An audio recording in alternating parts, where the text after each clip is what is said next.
So what's up, YouTube? I'm doing a board breaker tier list today on my Twitch stream. If you guys are not following my Twitch stream, go ahead and check out in the link in the description below. Just go on over there and hit follow. I stream kind of randomly, but I'm trying to do it more regularly, so hopefully we can stick with that. But anyways, let's go ahead and jump on into this board breaker tier list for the post AGOF format.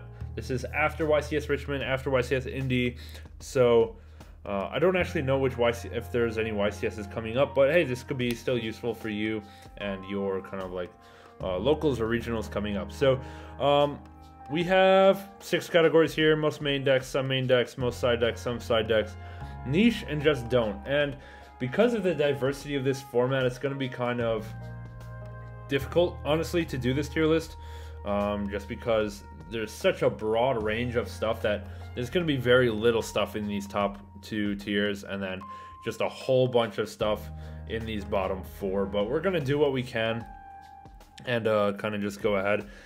And, you know, when we are thinking about quality of these board breakers, like, they have to be so good to be main decked. Like, because a lot of these are pure going second cards, and unless you're building or playing a going second deck, you're probably not maining very many, if any, board breakers compared to hand traps right now. So we have to keep that in mind when we are developing the top 2 tiers. Like, not much stuff is going to be in the main, and then we have done here the rest of this stuff for side decking, or if it's worth side decking at all.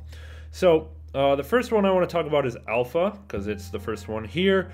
And for here, I actually kind of like Alpha in some side decks. And if you guys know me, have been around the channel for a little bit, you know I'm a big fan of Alpha. But right now, Alpha has a big strength that it can just summon itself and get over get over SP without triggering its effect. And it can also do the same thing with Fenrir. And we know Fenrir is in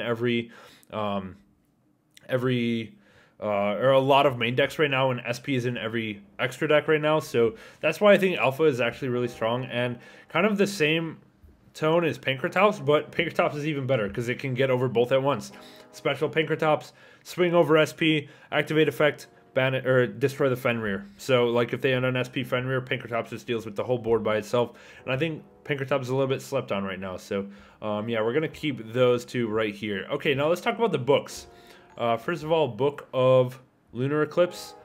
It's terrible. It always has been. And then, but the Book of Eclipse and Book of Moon, they're actually not so bad. I know they fell off after, what's it called? Kashtira went away, because we don't have to deal with the Rise Heart. But there's still a lot of stuff like Expertly Noir. This thing helps with going second very much. And then like the DDD Xyz in Unchained.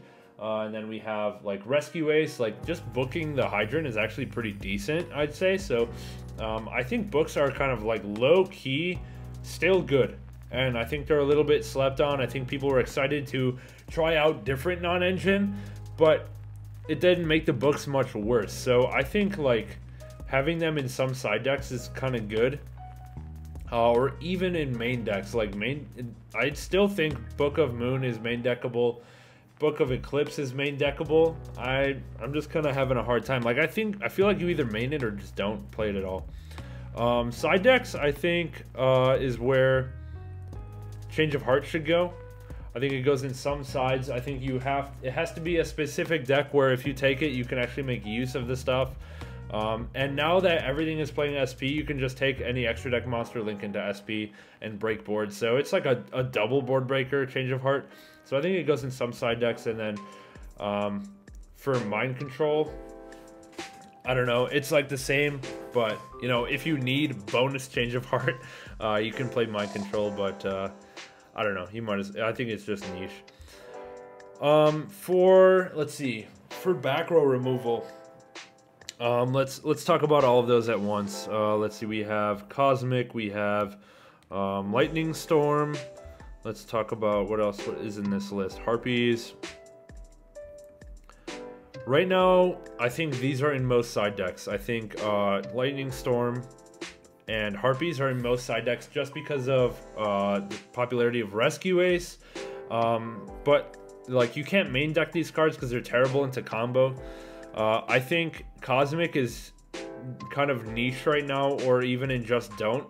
The reason is, like, when Rescue Ace sets 4 back row, trading 1 for 1 with Cosmic is not good. So that's why it's in Just Don't. But you can also justify it in Niche if you're playing against a lot of stuff in your local metagame, like Runic stuff, you need to out Fountain. Or if a lot of people are on like Skill Drain Labyrinth or something like that, that's where Cosmic can do really well. So I do think Cosmic is more in the niche section, but I think Lightning Storm and Duster are a little bit more widely applicable, so that's why we're going to keep those there. I don't know, is there duplicates of everything? I just realized there's duplicates of everything here, so yeah. And then Twin Twister is Just Don't. Like, it's like Cosmic, but you're trading down even worse, and you're not even outing Runic stuff. So we're just going to keep it there. Okay, now on to the monster destruction stuff. So we already have Lightning Storm, which is up here. We have Dark Hole and Raigeki. Both of these right now are in Just Don't. Maybe niche. Let's see. Like, it's bad against Tier, bad against Unchained, bad against Labyrinth. Yeah, I just don't see any reason to play these big monster clears besides the Lightning Storm because of the utility with the spell traps as well. So I think we're gonna play it here and Just Don't. Fenrir. Fenrir is on this board breaker tier list because it can be played as a going second card, and I think this card is considered most main decks. And like, it's probably one of the only cards here where it's most main decks, and that's because it's just good going first or second, to be honest. And it's just incredibly strong, incredibly versatile. Not only is it good as a board breaker, but it's also good as engine in a lot of decks, like Infernoble, like Vanquish Soul, like and it like supplements the engine of like Chimera branded. It supplements anything where you want to add more stuff like Pearly. So I think for that reason it's in most main decks right now, and I would put it there. Dark Ruler I think is gonna be Just Don't in this particular format, and the reason is you're playing Dark Ruler to beat the heavy combo decks, but the heavy combo decks are putting up you know, let's see, we're talking about like Infernoble, we're talking about Rika, and we're talking about Mannadium. And Mannadium puts up the counter trap, Infernoble puts up the equip card that will negate the Dark Ruler, and Rika just has enough stuff to kind of follow up the sheet. Rika sheet is too nice. So I don't think Dark Ruler is actually breaking any of the boards that it's supposed to break, you know what I mean? So we're gonna put Dark Ruler down here and Just Don't for this particular format. Okay, enemy controller is a lot like Book of Moon, but with bonus utility. But also, like, it's not as good going first, I would say. I don't know. I still think it's in some main decks. I think it's in the same category as Books, where it's a quick play, dodge, effect negation, also help clear boards and that kind of thing. I think if you're going to main deck these things, you're going to notice that all of the main deck stuff, like I said earlier, has to be good going first also. So we have Fenrir in the Books and Econ, and I think all of these are in some main decks right now. I think Econ is pretty nice, but you can only play it in certain decks where you can afford to tribute your stuff as cost, and kind of get some value out of the taking your opponent's stuff or something like that. Let's talk about Evenly Matched. I think Evenly is pretty decent. I think it's pretty decent, but I don't think it's good enough across the board to like be a necessary side deck card. I think Pank and like Duster and Lightning Storm are going to be a bit better here. And that's because like if your opponent puts up negates, you don't want to burn your battle phase. So like we're gonna put this in some side decks because a lot of boards that put up a big board of stuff where Evenly would be good is gonna have some kind of negates on top of that. So you want to be able to just bait those negates in the main phase with Duster and Storm and not have to burn your battle phases. I mean, yeah, burn your battle phase with Evenly. Chalice is a Just Don't right now. There's really no benefit to playing Chalice, but Droplet is going to be like some main decks. It's either some main decks or like niche, because you're not going to side Droplet. So I think some main decks is where we're going to go with that. A lot of decks can support Droplet again. Now that, of course, Kashtira Riseheart is gone, we can resolve Droplet with fairly good confidence. So I think Droplet is going to be up in this some main decks, I mean. But I don't think it's really necessary to main deck like everywhere, like Ash is. So I think we're going to keep it right here. Let's talk about the tribute stuff. So we have Kaijus, Kurikara, Lava Golem, Santa Claus, whatever.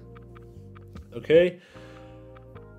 Santa Claus is in, it's really niche. Like, your deck has to have some value out of Santa Claus. Like, for example, we have Pearly, which can just keep ramming into Santa Claus to get the whatever, which one is it? Happiness effect.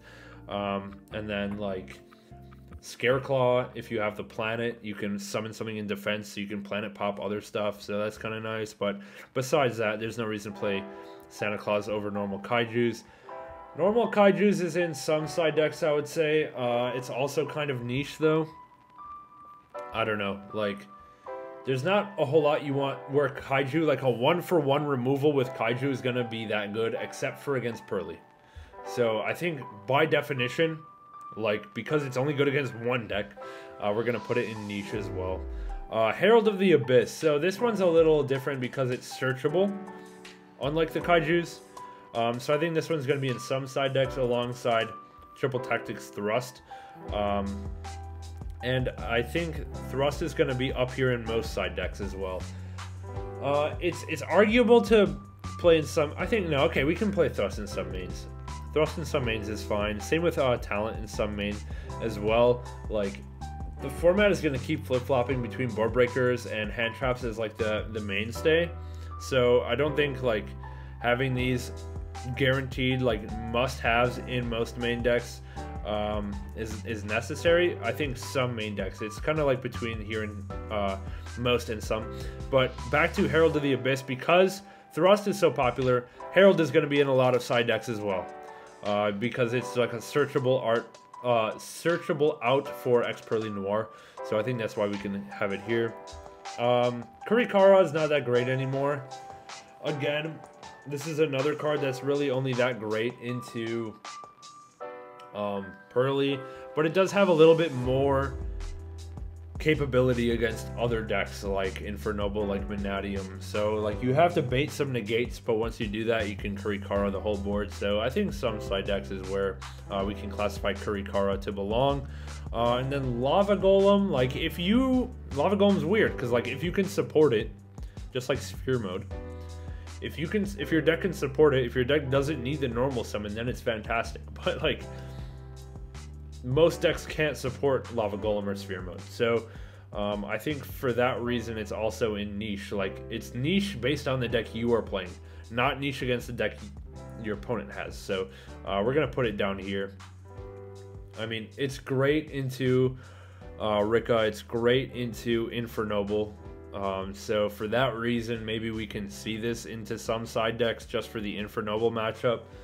Just outing the, like, SP and double link monster thing, or the double link and Gearfried. And for that reason, we can see it in some side decks, but your deck has to support it, like I said. So, and Lava, I think we'll just put this up here too. Marionette might... This entirely depends on the popularity of Unchained. But because Unchained is, like, just a fraction of the metagame right now, it's like one of, like, 6 or 7 viable decks. We're going to put Marionette Might down here in niche. Just because, like, unless you're trying to play Unchained against Unchained every time at locals or something, you can keep Marionette Might down here. Okay. Hot take. Hot take. This is my take on Super Poly. I think this card is bad, dude. I really don't see a value in playing Super Poly at all. Like, as a board breaker, it's not good into, like, most of the decks. Okay, if we look at, like, as a going second card, if we look at Super Poly, it's bad into Pearly, bad into Unchained, it's bad into Rescue Ace, dude. Like, yes, you might be able to Super Poly away 2 of their monsters, but they've already set 4 back row. And now you're down 2 cards in hand, and you have to deal with 4 back row. Like, it's just not good. Okay? If we look at, like, tier, you can't, if you Super Poly away the tier monsters, they go plus. Like, what are we doing? Like, I don't think this card is good. I see it in so many main decks, especially in Branded Chimera, where it's like, oh man, I'm locked into fusions, therefore I must play Super Poly. No, I think that's a terrible logic. Like, play better board breakers than Super Poly. Play books, play thrust, play, you know, Fenrir's or something. Like, Super Poly is just not versatile enough. It's not good enough against most of the decks. Yes, you can say, okay, yeah, I'm going first and I want to side in Super Poly. That's fine. You can play it in the side for going first, but this is a board breaker tier list. Like, as a board breaker, Super Poly is kind of crap in this format, okay? Ultimate Slayer, I can see it in some side decks. It's kind of decent against a few matchups. Especially because it outs like Mirror Jade, it outs Noir, and that kind of stuff. But does it out Noir? I don't even know. I gotta read the card. But yeah, it's like, it's solid enough. It's solid enough. Compared to Kaiju's, it's a little bit better because you also get the plus, and your opponent doesn't have a monster. I don't know. I think it's better than Kaiju's for that purpose. So I'm going to put it in some side decks here. Xyz Encore is kind of the same. It goes kind of alongside Herald of the Abyss. Like, if you're playing Thrust, you're going to play one Herald. If you're not playing Thrust, you're probably playing some Xyz Encores if you're worried about Pearly. But otherwise, like, it's okay. But also, like, this card helps, or both of these cards really help with the DDD Xyz in Unchained, which is a problem for a lot of decks. But I still think because this one, Encore is only Xyz, it's a little bit less, you know, widespread coverage. But it is better at what it does. So, yeah, we're going to put it there. We've already talked about Alpha, and then, yeah, is there anything else that we haven't covered? These are all duplicates, I believe. So, yeah, that will wrap up our Board Breaker tier list. Let me know what you guys think. Leave a like, leave a comment, and if you are enjoying this kind of content, subscribe to the channel for more. Consider becoming a member. Check out the member perks in the description below. And with that, I will catch you guys in the next one. We'll see you later.